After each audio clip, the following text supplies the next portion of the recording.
Hey goal achievers, it's Coach Justin here. If you're stuck in a 9 to 5 that drains you, you might be earning a decent income but you lack the time. However, deep down you know you're meant for more. You're probably sat there wondering, how can I make that leap and finally create a life of freedom? Well, this video is for you. 10 years ago, I was a carpenter working 65 to 70 hours a week. Since then, I've successfully and responsibly started a business, replace my income, and smoothly transition out into a life of time, financial, and emotional freedom. And today, I'm going to walk you through the exact 4 steps that I used to make this possible. This is the unfiltered roadmap that not only I've used in my life personally, but I've literally coached to hundreds of my clients. And if this is your first time watching, welcome. My name's Justin Grimer. I've been a mindset coach for over 8 years. I've coached over 2,000 clients, and I was business partners and good friends with Bob Proctor. On this channel, I show you how to implement the principles of success and master your mindset to actually increase your income. So if that's something you're interested in, please subscribe. Let's get right into it with step 1. Don't buy into the lie that you have to quit your job today and start your business tomorrow. This is what 99% of people think, and it's a massive misconception. See, the truth is that if you do this, the first thing that you're going to do is put yourself under financial pressure. You're going to go into lack and limitation, worry, doubt, and fear, and you're going to begin operating from scarcity. Now, trust me, I bought into this lie myself. I listened to coaches and gurus stand on top of the stage and say, burn all your bridges, right? They will tell me that I have to go all in, walk to the top of the building, jump, and develop wings along the way. But the truth is, if you play financial roulette enough times, you will get shot. And for every one successful testimony that this coach or guru may have of that actually working for their clients, I promise you there's 500 stories of it not working out. I've been in the coaching space for 8 years now, and I've heard some horrific stories. Please take my word for it. Now, this doesn't mean that you don't have to take risks to get from where you are to where you want to go. However, it's about making calculated risks, right? It's about making cool, calm, calculated decisions that are going to help you get from where you are to where you want to go. And risk assessment, in my opinion, is very, very easy. So what I personally do whenever I'm presented with an opportunity that is going to help me get closer to my goal, the very first thing that I do is I do as much research as possible. I really make sure that I inform myself on the opportunity that's presented to me. Then, once I inform myself on the opportunity that's presented to me, I really give myself permission to daydream, right? I ask myself, what is the absolute best that can happen if I move forward with this opportunity, okay? And I can tie it into a personal example. Back in late 2016, early 2017, I had the opportunity to become business partners with Bob. So I had the opportunity to literally work side by side with him and learn from the best teacher in the world on human potential and success. However, for me to afford that business partnership, for me to afford to move forward with that, I had to sell my house. So when I'm presented with the opportunity to partner up with Bob, I, educated myself as much as I possibly could on the opportunity, how the actual opportunity works, what are the benefits of partnering up with Bob. Secondly, I allowed my imagination to wander, right? What would my life look like if I was business partners and learnt from the best teacher in the world on human potential and success? Some might say the Michael Jordan of the personal development industry. And then thirdly, I asked myself, can I live with the outcome if it doesn't go to plan? So for this personal example, for myself, I sold my property and I invested 100% of the profit from that property into becoming business partners with Bob. It was over 6 figures. And I had to ask myself, if being business partners with Bob and becoming a coach didn't work, am I able to live with the worst case scenario? And don't get me wrong at all. It was the single scariest thing that I ever did in my life.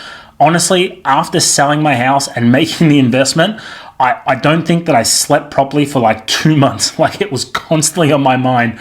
I was constantly living in fear.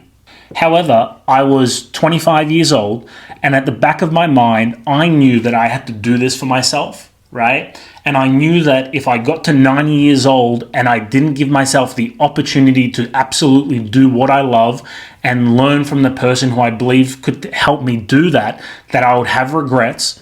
And the worst case scenario for me was I gave it a year or 18 months and it didn't work, and I could go back to Melbourne, Australia, live in my mum's spare room for a couple of years, go back to carpentry, and save that money back up again. And I'm just highlighting this to help you understand that, yes, the 4 steps that I'm mapping out here is to help you make a smooth transition out of your 9 to 5 into a life of full-time freedom. However, you are still going to have to take risks. You are still going to have to get uncomfortable and stretch out of your comfort zone. You can do it in a cool, calm, calculated manner. And I offer the example of me selling my house because fast forward 10 years now, and if I was presented with an opportunity, I'll use hyperbole here, that would give me the opportunity to become a billionaire. However, to move forward with that opportunity, I had to sell my house. As we presently speak right now, I would not take that risk, right? I have a young family, I have a daughter, I have a partner that is relying on me. So we're going to be presented with different opportunities in different stages of our life, and it's just about meeting that opportunity where we are, looking at our present conditions and circumstances and asking ourselves, what's the best that can possibly happen, and am I able to live with the worst? Step 2, establish a freedom number. The way you do this is simply by sitting down, calculating your annual take-home income, then going through all of your expenses for the last year and calculating all of your essential expenses. This includes rent, mortgage payments, shopping, utilities, phone bill. And so as what you're doing is you're sitting down and you're giving yourself an idea how much of my income is going to essential expenses. So I'll give you an example, and I'll use nice clean numbers for this example. If you could imagine someone is taking home, so their after tax and after expenses income is $120,000 a year, $10,000 a month. Then they sit down and they work out their rent, their mortgage, maybe school fees, car payments, groceries, and they add that number up, and that number comes to $60,000 a year.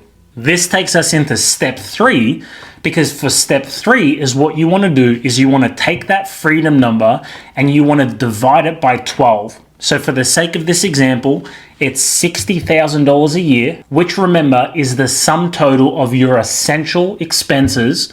Then you divide that number by 12. 60,000 divided by 12 equals $5,000. So your freedom number becomes $5,000 a month. This is the first goal that you should have in your business, because that leads us into step 4, the final step. Start your business as a side hustle. This removes all the anxiety and the pressure, the thought that people think that they have to go all in. I have to quit my job today and start my business tomorrow. Instead, is what you're doing is you're starting your business as a side hustle. The first goal that you should have in your business is that freedom number. So for this example, it was $5,000 a month. You can sit back and you can build up your business as a side hustle.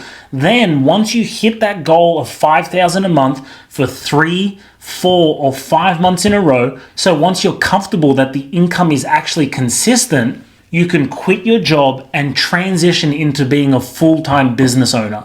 Now, I want you to keep in mind that the numbers that I've used today are just examples, okay? And another thing that I really want to share with you to reframe is I want you to look at where you are presently with your present income and understand that every income bracket has its own advantages and its own disadvantages. So let me give you a little bit of an example. Let's imagine that you're listening to this right now and you're earning $500,000 a year. What are the benefits of earning $500,000 a year? Well, for starters, you have a great cash flow. More than likely, you're going to be able to save, or if you haven't saved, you're going to have really good access to credit or leverage. And the disadvantage of $500,000 a year is your freedom number is presumably going to be a lot higher, so you're going to have more to replace. While on the other end of the scale, let's imagine someone is listening to this right now and they're earning $50,000 a year. While the disadvantage of earning $50,000 a year is, cost of living is kind of higher at the moment, and the presumption is you may not have much access to cash flow, to savings, or to leverage and debt. However, the advantage would be that your freedom number should be significantly lower, so it's going to be significantly easier to replace. I mention all of that for one major reason, and the reason is you just have to meet your present conditions and circumstances where you're at. I speak to so many people who are working a 9 to 5, and the truth is most people are working more than a 9 to 5, right? They're starting at 7 or they're starting at 8 and they're working right through to 6 or 7 p.m. 9 to 5 is a little bit metaphorical because most people are actually putting in more hours to that. I speak to so many people who are working 9 to 5, and the list of excuses they have to not move forward are longer than my arm. One thing that I did all the way back in 2015 when I first started getting mentored by Bob is I met my conditions and circumstances where I was at. I stopped making excuses saying, well, if I just had a little bit more money or if I just had a little bit more time. I cut out all of that and I said, you know what? This is the life that I want to live.